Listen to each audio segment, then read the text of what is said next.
बात करते हैं इलेक्ट्रॉन अफिनिटी है कि नॉन मेटालिक करैक्टर या फिर इलेक्ट्रॉन नेगेटिव करैक्टर वो कैसे डिपेंड करता है किसके ऊपर, इलेक्ट्रॉन अफिनिटी के ऊपर। ये इसका पार्ट 3 है किसका, नॉन मेटल्स का। ठीक है ना। पहले मैंने पढ़ाया था नॉन मेटल्स का इंट्रोडक्शन, फिर उसके बाद मैंने पढ़ाया था इलेक्ट्रॉन नेगेटिविटी, जो इलेक्ट्रॉन नेगेटिविटी के ऊपर कैसे डिपेंड करता है नॉन मेटालिक करैक्टर। और अब मैं पढ़ा रहा हूँ इलेक्ट्रॉन अफिनिटी पर कैसे डिपेंड करता है non metallic character. Electron affinity कहती क्या है हमें, इलेक्ट्रॉन अफिनिटी होती है जब एक इलेक्ट्रॉन किसी भी एटम के अंदर, किसी भी एटम के वैलेंस शेल में जाता है ना, तो वहाँ से एनर्जी खारिज होती है। उस गैशियस आइसोलेटेड एटम में से एनर्जी खारिज होती है। उस एनर्जी खारिज होने वाले प्रोसेस को हम कहते हैं electron affinity. When an electron is added in the outermost shell, then energy releases from that gaseous isolated atom. तो फिर इस गैशियस आइसोलेटेड एटम में से एनर्जी की मिकदार खारिज होती है। अब ये एनर्जी की मिकदार कब ज़्यादा खारिज होती है, कब कम खारिज होती है, ठीक है ना, कैसे खारिज होती है, ठीक है, क्यों ज़्यादा खारिज होती है, क्यों कम खारिज होती है एनर्जी, ठीक है ना, क्यों इलेक्ट्रॉन नेगेटिव करैक्टर जो उनसे है वो क्यों डिपेंड करता है इलेक्ट्रॉन अफिनिटी पर। ये सारे सवाल का जवाब आज मैं आपको दूंगा। अब यहाँ पर मैं मिसाल देता हूँ कि फ्लोरीन जो उनसे है ये एक इलेक्ट्रॉन लेता है और फ्लोराइड आयन बनाता है। इस दौरान इसकी एग्जांपल है इलेक्ट्रॉन अफिनिटी की कि delta h is equal to -328 kilo joule per mole. इस दौरान इतनी एनर्जी खारिज होती है। ठीक है, अफिनिटी। ठीक है, अब अफिनिटी जो सी होती है इसका मतलब है अट्रैक्शन। और आइसोलेटेड गैशियस एटम क्या मतलब क्या है, आइसोलेटेड का मतलब है अकेला, गैशियस का मतलब क्या है कि गैस की शक्ल में। वो एटम कौन सी शक्ल में होगा, गैस की शक्ल में होगा और तन्हा होगा। ठीक है ना, गैस की शक्ल में लाजमी होगा, वो इलेक्ट्रॉन गैस की शक्ल में होना चाहिए और तन्हा होना चाहिए, फिर जाके हम इलेक्ट्रॉन उसमें ऐड करवा सकते हैं। ठीक है, आइसोलेटेड गैशियस एटम। ठीक है, समझ आ गई आपको। अब उसके बाद आगे है जी, जैसे ही ये सोडियम जो सा है, ये क्लोरीन सोडियम जो सा है इसके वैलेंस शेल में एक इलेक्ट्रॉन होता है। ठीक है, और इसके सेकंड लास्ट शेल में 8 इलेक्ट्रॉन होते हैं। इसी तरीके से इसके जो सा वैलेंस शेल में 7 इलेक्ट्रॉन होते हैं। ये एक इलेक्ट्रॉन जो सा है ये इसको दे देगा। जैसे ये एक इलेक्ट्रॉन देगा तो ये जो सा शेल है ये ख़त्म हो जाएगा और इसकी जगह ये ले लेगा, ये 8 शेल, तो ये भी स्टेबल हो जाएगा और ये भी एक इलेक्ट्रॉन लेकर ये भी स्टेबल हो जाएगा। जैसे ही सोडियम एक इलेक्ट्रॉन खारिज करेगा और एक क्लोरीन ले लेगा ना, तो इसके ऊपर नेगेटिव चार्ज आ जाएगा। इस दौरान जो उनकी एनर्जी खारिज होती है ना, इलेक्ट्रॉन अफिनिटी, एनर्जी खारिज होने वाली जो उनकी कैफियत होती है उसे हम कहते हैं इलेक्ट्रॉन अफिनिटी। इस इलेक्ट्रॉन अफिनिटी डेल्टा एच किसे कहते हैं हम, कि एनर्जी के चेंज को हम कहते हैं delta h. Delta h is equal to -349 kilo joule per mole.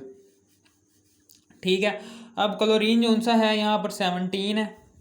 ठीक है ना, मैं आपको बताता हूँ कि इसकी इलेक्ट्रॉनिक कन्फिग्रेशन क्या है जी। स्कूल पब्लिक, तो यहाँ पर 1 2 3 ऐसा आ रहे हैं और दो पी जो उनसे हैं, पी सबशेल वो 2 से शुरू होता है, 2 और 3। फिर इसी तरह सोडियम है, स्कूल पब्लिक स्कूल जो उनसा है वो 1 से शुरू होता है, 1 2 और ये 3। और ये जो उनसा पी सबशेल है, पी सबशेल जो उनसा है ये 2 से शुरू होता है, यहाँ पर 2 आ जाएगा। ठीक है ना। अब उसके बाद यहाँ पर एस शेल में 2 आते हैं इलेक्ट्रॉन ज़्यादा से ज़्यादा, पी शेल में मैक्सिमम 6 इलेक्ट्रॉन आ सकते हैं, उसी लिहाज से हम 17 इलेक्ट्रॉन्स इसमें फिल कर देंगे। ठीक ना, 2 2 6 2 5, फिर इसी तरीके से सोडियम में ऐसे करके इलेक्ट्रॉन। अब के शेल में यहाँ पर 2 इलेक्ट्रॉन आते हैं। एल शेल में एल शेल में 8 इलेक्ट्रॉन आते हैं स्कूल पब्लिक, और एम शेल में यहाँ पर 7 इलेक्ट्रॉन आते हैं। किसमें, ये क्लोरीन में। के शेल में यहाँ पर 2 हैं, एल शेल में यहाँ पर 8 है और एम शेल में यहाँ पर 1 इलेक्ट्रॉन है बस। एम शेल में सिर्फ और सिर्फ 1 इलेक्ट्रॉन आ रहा है। अब उसके बाद क्या होता है कि जैसे ही ये 1 इलेक्ट्रॉन यहाँ पर ऐड होता है ना, तो ये ऐड होता है तो ये कब इसमें जाएगा ये इलेक्ट्रॉन, ये सोडियम है, सोडियम में जैसे ही 1 इलेक्ट्रॉन खारिज किया ये सोडियम प्लस में चेंज हो गया। सोडियम प्लस में क्यों चेंज हुआ है, क्योंकि इसने किसी इलेक्ट्रॉन खारिज किया है, किसी दूसरे की मदद की है, तो इस पर पॉजिटिव चार्ज आएगा। और क्लोरीन ने चूंकि सोडियम एटम को नुकसान पहुंचाया, एक नेगेटिव काम किया इलेक्ट्रॉन लेकर, तो इसलिए इस पर नेगेटिव चार्ज आ जाएगा। जैसे ही इसने एक इलेक्ट्रॉन इसमें से लिया, सोडियम में से, ठीक है ना। तो यहाँ से एनर्जी खारिज होगी, ठीक है ना। ये इलेक्ट्रॉन कब इस वैलेंस शेल में जाएगा, कब इस वैलेंस शेल में जाएगा जिसमें 7 इलेक्ट्रॉन मौजूद है पहले से ही, तब जाएगा जब ये न्यूक्लियस इस इलेक्ट्रॉन को अपनी तरफ ज़्यादा खींचेगा और ये जो उनसे इनर इलेक्ट्रॉन्स हैं, यहाँ पर इनर इलेक्ट्रॉन्स होंगे ये वाले एल शेल वाले और के शेल वाले, ये क्या करेंगे, और एम शेल वाले, ये सारे इलेक्ट्रॉन जो उनसे हैं वो इस इलेक्ट्रॉन पर प्रेशर भी लगाएंगे कि भाई तू दूर हट, ठीक है, मैं नेगेटिव हूँ, मैं तुझे यहाँ पर नहीं आने दूंगा। ये जो उनसे अंदर वाले इलेक्ट्रॉन्स हैं ना, इनर इलेक्ट्रॉन्स और ये बाहरी वैलेंस इलेक्ट्रॉन्स, ये क्या करेंगे, ये इस इलेक्ट्रॉन को परे धकेलेंगे कि तू दफ़ा हुआ इथों दी। लेकिन ये प्रोटॉन जो सा होता है, चूँकि प्रोटॉन का जो सा साइज़ है वो इलेक्ट्रॉन से ज़्यादा होता है, यानी कि 1840 इलेक्ट्रॉन्स जो उनसे हैं जब वो आपस में मिलते हैं ना, यानी कि 1840 इलेक्ट्रॉन्स का जब आप वेट करते हैं फिर जाके एक प्रोटॉन बनता है, प्रोटॉन का वेट, ठीक है ना, एक प्रोटॉन। अब न्यूक्लियस में चूँकि जितने इलेक्ट्रॉन्स होंगे उतने ही प्रोटॉन्स होंगे, ठीक है। एक प्रोटॉन का साइज़ देखो कितना बड़ा है, एक प्रोटॉन का साइज़ इलेक्ट्रॉन्स के हिसाब से कितना बड़ा है, देखो ये है एक प्रोटॉन का साइज़। और न्यूक्लियस में यहाँ पर देखो कितने प्रोटॉन्स हैं, न्यूक्लियस में इधर 17 प्रोटॉन्स हैं। 17 प्रोटॉन्स का मतलब क्या है कि वहाँ पर इलेक्ट्रॉन्स की तादाद 17 है, लेकिन इनका वेट जो सा है ना वो वेट के लिहाज से ये ज़्यादा है, क्योंकि आपको पता चल गया है कि एक ही प्रोटॉन, देखो 1840 इलेक्ट्रॉन जब हम इकट्ठे मिलाते हैं ना, उनका वज़न लेते हैं, फिर जाके एक प्रोटॉन बनता है। और यहाँ पर देखो न्यूक्लियस में 17 प्रोटॉन प्रेजेंट है और 17 प्रोटॉन क्या करेंगे, ये इस इलेक्ट्रॉन को अपनी तरफ खींचेंगे। इस इलेक्ट्रॉन को जैसे अपनी तरफ खींचेंगे तो रिपल्सिव फोर्सेस जो सी हैं ये इलेक्ट्रॉन्स की, ये इस इलेक्ट्रॉन के लिए वो कैंसिल हो जाएंगी। जैसे ही रिपल्सिव फोर्सेस जो सी हैं वो रिपल्सिव फोर्सेस जो सी हैं वो कम हो जाएंगी अट्रैक्शन फोर्सेस से, यानी कि इसकी न्यूक्लियस की अट्रैक्शन ज़्यादा है क्योंकि उसका वेट ज़्यादा है, ठीक है ना, वो ज़्यादा मैस रखता है, इसलिए वो उसे ज़्यादा अपनी तरफ ज़्यादा खींचेगा। ज़्यादा खींचने की वजह से वो इसमें आ जाएगा, इस वैलेंस शेल में आ जाएगा, ठीक है ना। और कब ये इलेक्ट्रॉन इस वैलेंस शेल में आएगा, जब अट्रैक्शन बढ़ जाएगी रिपल्शन से, ये इलेक्ट्रॉन्स की रिपल्शन से जब अट्रैक्शन न्यूक्लियस की इलेक्ट्रॉन के लिए बढ़ जाएगी ना, फिर जाके ये इलेक्ट्रॉन इस वैलेंस शेल में आ जाएगा, ये मैं बताना चाह रहा हूँ। अब हम ये बात करते हैं कि जी एनर्जी कब ज़्यादा खारिज होती है, कब कम खारिज होती है, ठीक है ना, और एनर्जी क्यों खारिज होती है, ये मैं बताना चाह रहा हूँ आपको कि पीरियड में क्या होता है कि पीरियड में ये है जी पीरियड, ठीक है ना, जो उनसा लेटा हुआ होता है, मैंने आपको पीछे काफ़ी तफसील से पीरियड और एलिमेंट पढ़ाया है, ठीक है ना, वो देख लेना। मैं आपको यहाँ पर बस पीरियड की बात बताता हूँ कि पीरियड में इतने एलिमेंट्स हैं, lithium, beryllium, boron, carbon, nitrogen, oxygen, fluorine, neon. यहाँ पर देखो, यहाँ पर 3 4 5 6 7 8 9 10, ठीक है ना, यहाँ पर एटॉमिक नंबर बढ़ है, ये क्या है, ये एटॉमिक नंबर 3 4 5 6, ये क्या एटॉमिक नंबर है। एटॉमिक नंबर बढ़ने की वजह से प्रोटॉन भी बढ़ेंगे, जैसे ही प्रोटॉन नंबर बढ़ेगा वैसे ही इलेक्ट्रॉन भी बढ़ेंगे, नहीं पहले इलेक्ट्रॉन बढ़ेंगे फिर प्रोटॉन बनेंगे, पहले इलेक्ट्रॉन आएगा ना फिर प्रोटॉन भी बढ़ेगा, ठीक है, समझ आ गई आपको। एटॉमिक नंबर बढ़ने की वजह से प्रोटॉन नंबर बढ़ेगा, प्रोटॉन नंबर बढ़ने की वजह से इलेक्ट्रॉन बढ़ेंगे। इलेक्ट्रॉन जो उनसे हैं वो कैसे बढ़ रहे हैं, वो रेगुलर वे ऑफ मैनर में बढ़ रहे हैं, 3 फिर 4 फिर 5 फिर 6, यानी कि एक एक करके इलेक्ट्रॉन बढ़ रहे हैं, ठीक है ना। और मेरी ये भी बात याद रखना, यहाँ पर जो सा शेल है ना, इन सारे एलिमेंट्स में जो से शेल्स हैं वो कांस्टेंट हैं, के एल शेल कांस्टेंट है, ठीक है ना, कांस्टेंट शेल्स हैं, ठीक है, कांस्टेंट शेल्स है। के लिथियम में भी के एल शेल मौजूद है, बेरिलियम में भी के एल शेल मौजूद है, बोरॉन में भी के एल शेल मौजूद है, कार्बन में भी के एल शेल मौजूद है। के एल शेल में टोटल 10 इलेक्ट्रॉन्स होते हैं, इन दोनों शेल्स में टोटल 10 इलेक्ट्रॉन्स होते हैं। और यहाँ पर नियोन तक, ठीक है ना, नियोन तक मैक्सिमम एटॉमिक नंबर क्या है, 10 है। इसका मतलब क्या है कि ये सारे के सारे एलिमेंट्स के इलेक्ट्रॉन्स जो उनसे हैं वो के एल शेल में फिट आ जाएंगे, ठीक है ना, मैं ये साबित करना चाहता हूँ। और मैं ये कहना चाह रहा हूँ कि जैसे ही एक प्रोटॉन बढ़ेगा ना, ये लिथियम है, लिथियम के 3 इलेक्ट्रॉन होते हैं, ठीक है ना, इसका साइज़ बड़ा है के एल शेल में, और जैसे ही इसका एक प्रोटॉन मज़ीद बढ़ेगा, 4 है, 4 एटॉमिक नंबर हुआ, 4 एटॉमिक नंबर होने की वजह से एक प्रोटॉन बढ़ा, एक प्रोटॉन बढ़ने की वजह से एक इलेक्ट्रॉन बढ़ेगा। जैसे ही एक इलेक्ट्रॉन बढ़ेगा वैसे ही एक प्रोटॉन न्यूक्लियस में भी बढ़ेगा, ठीक है ना। न्यूक्लियस में भी एक प्रोटॉन बढ़ेगा। प्रोटॉन की एक खासियत होती है कि प्रोटॉन खींचता है इलेक्ट्रॉन्स को अपनी तरफ। तो फिर प्रोटॉन जो सा होगा वो चूंकि उसका साइज़ बहुत बड़ा है, मैंने आपको बताया कितना बड़ा होता है, प्रोटॉन जो सा होता है वो बहुत बड़ा होने की वजह से शेल्स को अपनी तरफ खींचता है, Kl शेल्स को अपनी तरफ खींचता है और इलेक्ट्रॉन्स को भी अपनी तरफ खींचता है, जिसकी वजह से एटम का साइज़ पहले से कम हो जाता है। फिर बोरॉन में क्या होता है, एक इलेक्ट्रॉन मजीद ऐड होने की वजह से, ठीक है ना, ये 5 4 है, यहाँ पर 5 एटॉमिक नंबर होने का मतलब क्या है, यहाँ पर एक इलेक्ट्रॉन मजीद ऐड हो गया है। जैसे ही एक इलेक्ट्रॉन ऐड हुआ है तो फिर क्या हुआ है, प्रोटॉन जोन सा है वो क्या करेगा, वो भी एक ऐड हो गया न्यूक्लियस में। और इसी तरीके से न्यूक्लियस का जोन सा चार्ज है, ये न्यूक्लियस का जो सा चार्ज है वो बढ़ गया, तो फिर यह क्या करेगा, ये जो सा शेल्स हैं उनको अपनी तरफ मज़ीद खींचेगा। जैसे ही मज़ीद खींचेगा तो क्या होगा, इसका डायमीटर कम हो जाएगा, ठीक है ना। Constant shells Kl constant shells को अपनी तरफ मज़ीद खींचेगा, ठीक है ना, क्योंकि प्रोटॉन बढ़ गया है और प्रोटॉन का साइज़ ज़्यादा होने की वजह से, ज़्यादा बड़ा है ना, प्रोटॉन का साइज़ बड़ा होने की वजह से वो इलेक्ट्रॉन्स को अपनी तरफ खींचेगा। जैसे ही खींचेगा तो शेल्स एटम का साइज़ कम होता जाएगा। फिर इसी तरीके से कार्बन है, कार्बन में क्या हुआ है, नियॉन की बात कर लेते हैं। नियॉन में भी Kl शेल मौजूद है, Kl शेल कांस्टेंट शेल्स मौजूद हैं, और कांस्टेंट शेल्स में चूंकि एक इलेक्ट्रॉन मजीद ऐड हो गया, फ्लोरीन में 9 था, यहाँ पर एक इलेक्ट्रॉन मजीद ऐड हो गया है, उसी लिहाज से प्रोटॉन बढ़ गया है।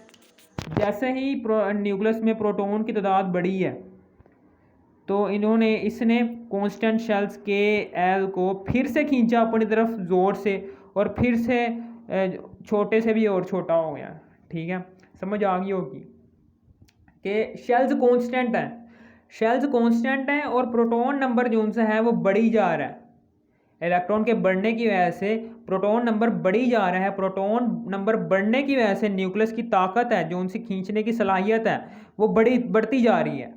अब वो, ठीक है ना, न्यूक्लियस की सलाहियत, खींचने की सलाहियत वो बढ़ती जा रही है, जिसकी वजह से क्या हो रहा है कि वो इन दोनों शेल्स, कांस्टेंट शेल्स को ही तो खींचेगा, Kl शेल को, मजीद शेल्स तो यहाँ पर ऐड नहीं हो रहे, जिसकी वजह से इसकी जो उनसी एनर्जी है न्यूक्लियस की वो ख़त्म हो सके। तो क्या करता है न्यूक्लियस, क्या करता है वो इन शेल्स को मज़ीद अपनी तरफ खींचता है ताकि अपने आप को ताकि अपनी सारी ताकत इस्तेमाल कर सके। वो अपनी सारी ताकत इस्तेमाल करने के लिए Kl शेल्स को अपनी तरफ खींचता है और ज़्यादा काम हो जाता है यहाँ पर। अब मैं ये कहना चाह रहा हूँ कि यहाँ पर मैं एक एग्जांपल से आपको समझाता हूँ पीरियड में। अब क्या होगा, मैं ये बताना चाह रहा हूँ कि एनर्जी ज़्यादा खारिज क्यों होगी। ये देखें एनर्जी क्यों खारिज होगी ज़्यादा। जैसे ही यहाँ पर, ठीक है ना, यहाँ पर लिथियम में, लिथियम की बात कर रहा हूँ, जैसे ही लिथियम एक इलेक्ट्रॉन लेता है ना, तो फिर चूंकि यहाँ पर K और L शेल हैं, K और L शेल क्या हैं, लेकिन जैसे ही हम 10वें तक पहुँचते हैं तो उसका प्रोटॉन नंबर बड़ा होने की वजह से क्या होता है, ये शेल्स तंग हो जाते हैं। नियॉन की बात करूँ, जैसे इसमें इलेक्ट्रॉन ऐड होगा तो फिर क्या होगा, जब लिथियम की में इलेक्ट्रॉन ऐड होगा फिर क्या होगा। सिर्फ मैं बात कर रहा हूँ कि एनर्जी क्यों ज़्यादा खारिज होती है, मैं वो आपका कॉन्सेप्ट क्लियर करना चाहता हूँ। क्या होगा, जैसे ही इलेक्ट्रॉन अंदर दाखिल होगा ना, तो ये न्यूक्लियस क्या करेगा, चूंकि न्यूक्लियस का साइज़ जो सा है वो 1840 इलेक्ट्रॉन जब आपस में इकट्ठे होते हैं, 1840 इलेक्ट्रॉन का वेट करते हैं, तो वो वेट जो सा है वो सिर्फ और सिर्फ एक प्रोटॉन के बराबर होता है। यहाँ पर होते ही सिर्फ 3 इलेक्ट्रॉन हैं, 2 इधर और एक इधर, और 3 प्रोटॉन है। अब 3 प्रोटॉन का साइज़ देख लो, एक प्रोटॉन सारे 3 इलेक्ट्रॉन्स पर भारी है, तो क्या करेगा कि ये न्यूक्लियस पर जो उनसे प्रोटॉन्स है ना, प्रोटॉन्स इस इलेक्ट्रॉन्स को अपनी तरफ खींचेंगे। जैसे ही इस इलेक्ट्रॉन को अपनी तरफ खींचेंगे, ठीक है, तो क्या होगा कि क्या होगा, ये यहाँ पर एनर्जी खारिज होगी, एनर्जी खारिज होगी और बहुत बड़ी मिकदार खारिज होगी, क्योंकि ये सिस्टम जो सा है इसमें पहले से मौजूद इलेक्ट्रॉन्स जो उनसे हैं उनकी पोटेंशियल एनर्जी मौजूद है। इस सिस्टम की अपनी पोटेंशियल एनर्जी है कि इलेक्ट्रॉन्स, पोटेंशियल एनर्जी का मतलब क्या है कि इलेक्ट्रॉन्स जो से हैं पोजीशन के लिहाज से पाए जाने वाली एनर्जी, इलेक्ट्रॉन जो से हैं वो जब ये वाला इलेक्ट्रॉन या इसको छोड़कर ये बड़े वाले शेल में जाते हैं, इनर शेल से वैलेंस शेल में जाते हैं, तो फिर ये एनर्जी को खारिज करता है, ठीक है ना, रिलीज़ करता है, ठीक है ना। और फिर इसी तरीके से जब ये वैलेंस इलेक्ट्रॉन इनर इलेक्ट्रॉन की तरफ जाता है तो फिर ये एनर्जी क्या करता है, एब्जॉर्ब करता है। ये भी याद रखना है, ठीक है ना। ये क्या होती है, ये एनर्जी है, पोजीशन के लिहाज से पाई जाने वाली एनर्जी को पोटेंशियल एनर्जी कहते हैं। मैंने साबित कर दिया है कि इस सिस्टम में पहले से ही पोटेंशियल एनर्जी मौजूद है। जैसे ये सिस्टम में पोटेंशियल एनर्जी मौजूद है तो आगे से इलेक्ट्रॉन आएगा, ठीक है ना। तो क्या करेगा, इस इलेक्ट्रॉन ने इसमें जम होना है इस वैलेंस शेल में, तो ये न्यूक्लियस क्या करेगा, इस इलेक्ट्रॉन को अपनी तरफ खींचेगा, क्योंकि न्यूक्लियस का साइज इलेक्ट्रॉन्स के हिसाब से बड़ा होता है। जैसे ही इलेक्ट्रॉन्स को अपनी तरफ खींचा इसने, तो न्यूक्लियस क्या करेगा, बहुत ज़्यादा एनर्जी खारिज करेगा, ये बहुत ज़्यादा एनर्जी खारिज करेगा, ठीक है ना। यहाँ पर एटम का साइज भी कम है, ठीक है ना, दो ही हैं, यहाँ पर सिर्फ दो ही हैं शेल्स। दो शेल्स होने की वजह से क्या होगा, ये इलेक्ट्रॉन को अपनी तरफ ज़्यादा अट्रैक्ट करेगा, ज़्यादा खींचेगा। जैसे इसने ज़्यादा खींचा इलेक्ट्रॉन को, जैसे इसने ज़्यादा खींचा है तो फिर इसने एनर्जी की बहुत बड़ी मिकदार खारिज की है, ताकि जो सा सिस्टम है उसमें जो सी रिपल्सिव फोर्सेज हैं, रिपल्सिव फोर्सेज हैं, ठीक है ना, वो अट्रैक्शन फोर्सेस के बराबर ही रहें, ठीक है ना। जब इलेक्ट्रॉन इसके अंदर दाखिल होता है ना, इसमें शेल में आता है, तब क्या होता है, तब रिपल्सिव फोर्सेस जो सी होती हैं वो कम होती हैं अट्रैक्शन फोर्सेस से न्यूक्लियस की इस इलेक्ट्रॉन के लिए, ठीक है ना। जैसे इसमें दाखिल हो जाता है तो एनर्जी की बहुत बड़ी मिकदार खारिज होती है स्टेबल रखने के लिए, सिस्टम को स्टेबल रखने के लिए। तो फिर क्या होती है, रिपल्सिव फोर्सेस अट्रैक्शन फोर्सेस के इक्वल हो जाती हैं। अट्रैक्शन फोर्सेस और रिपल्सिव फोर्सेस क्या होती हैं, ये इनर इलेक्ट्रॉन जो से होते हैं, इलेक्ट्रॉन को प्रेशर लगा रहे होते हैं उधर जा, ठीक है ना, लेकिन ये उधर नहीं जाता, ये इधर जाता है, क्योंकि न्यूक्लियस का साइज़ बड़ा है, ठीक है ना। न्यूक्लियस का साइज़ बड़ा होने की वजह से ये इलेक्ट्रॉन को अपनी तरफ ज़्यादा अट्रैक्ट करेगा, ज़्यादा अट्रैक्ट करने की वजह से एक एनर्जी की बहुत बड़ी मिकदार खारिज होगी, ठीक है ना। एनर्जी की बहुत बड़ी मिकदार क्यों खारिज हुई है, क्योंकि न्यूक्लियस का साइज़ बड़ा है, जिसकी वजह से इसने इलेक्ट्रॉन को बहुत ज़्यादा मिकदार से अपनी तरफ खींचा है, ठीक है ना। यानी कि अट्रैक्शन की फोर्स क्या है, बहुत ज़्यादा है एज़ कम्पेयर टू रिपल्शन, ठीक है ना। इलेक्ट्रॉन्स जो से बहुत छोटे छोटे हैं, वो थोड़ी सी तो रिपल्सिव फोर्सेस लगा रहे थे, ठीक है ना, कि भाई तू यहाँ थोड़ी सी लगा रहे थे, क्योंकि प्रोटॉन का साइज़ चूँकि बड़ा है, बड़ा होने की वजह से क्या होगा, इसकी अट्रैक्शन खींचने की सलाहियत बहुत ज़्यादा होगी एज़ कम्पेयर टू इलेक्ट्रॉन्स की रिपल्सिव फोर्सेस से। तो क्या होगा, इस सिस्टम अपने आप को स्टेबल रखना चाहता है, कुदरत है, कुदरत में हर चीज़ स्टेबल होना चाहती है, ठीक है ना। तो इस सिस्टम भी अपने आप को स्टेबल रखना चाहता है कि एनर्जीज़ ना एक दूसरे से ज़्यादा कम ना हो, नहीं तो सिस्टम ख़राब हो जाएगा। तो फिर क्या होगा, ये न्यूक्लियस ना उतनी एनर्जी खारिज करेगा कि जिससे रिपल्सिव फोर्सेस अट्रैक्शन फोर्सेस के इक्वल हो जाएं और सिस्टम क्या हो जाए, स्टेबल हो जाए। अब यहाँ पर फ्लोरीन में क्या होगा, ये फ्लोरीन में ये नियोन में क्या होगा, नियोन में चूँकि एटम का साइज़ कम है, एटम का साइज़ कम होने की वजह से नियोन एलिमेंट का साइज़ कम होने की वजह से जैसे ही इलेक्ट्रॉन इसमें दाखिल होता है तो न्यूक्लियस इस इलेक्ट्रॉन को अपनी तरफ डबल पावर से खींचता है। अगर यहाँ पर सिंगल पावर से खींच रहा था, यहाँ पर क्या होगा, यहाँ पर तीन गुना पावर से खींच रहा था ना ये न्यूक्लियस, तो यहाँ पर न्यूक्लियस इसे 7 गुना मज़ीद पावर लगाएगा इसके ऊपर, अट्रैक्शन की ज़्यादा पावर लगाएगा, क्योंकि आपको पता है कि 9840 इलेक्ट्रॉन मिलकर एक प्रोटॉन बना रहे हैं।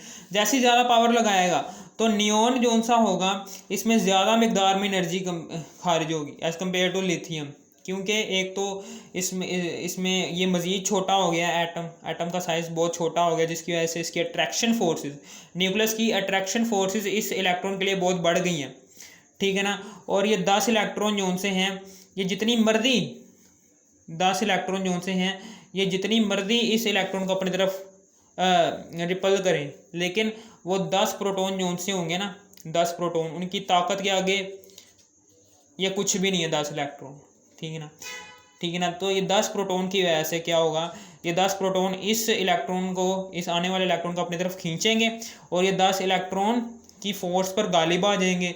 जैसे ही ये 10 इलेक्ट्रॉन की ताकत को तोड़ देंगे ना, तो ये इलेक्ट्रॉन जो सा है ये अंदर दाखिल हो जाएगा इस शेल में दाखिल हो गया।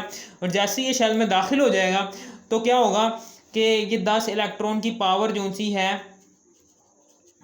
10 इलेक्ट्रॉन की पावर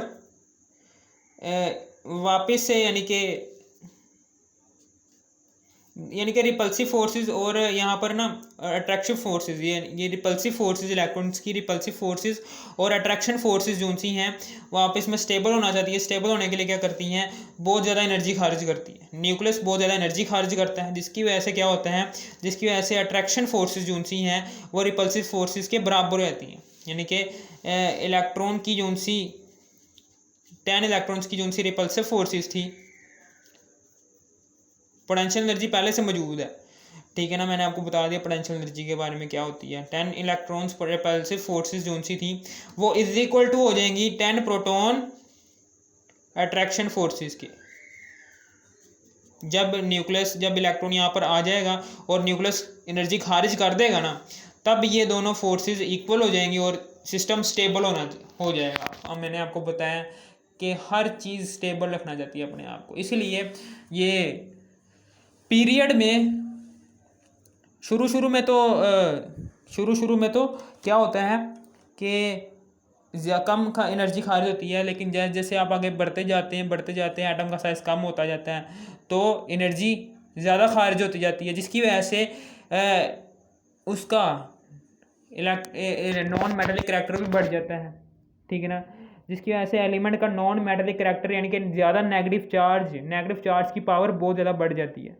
ज़्यादा एनर्जी खारिज करेगा ना तो नेगेटिव चार्ज की पावर ज़्यादा बढ़ जाएगी, ठीक है ना, ज़्यादा बढ़ जाएगी। इलेक्ट्रॉन को जैसे अपनी तरफ खींचेगा तो नॉन मेटालिक करैक्टर बढ़ जाएगा उसका, ठीक है ना।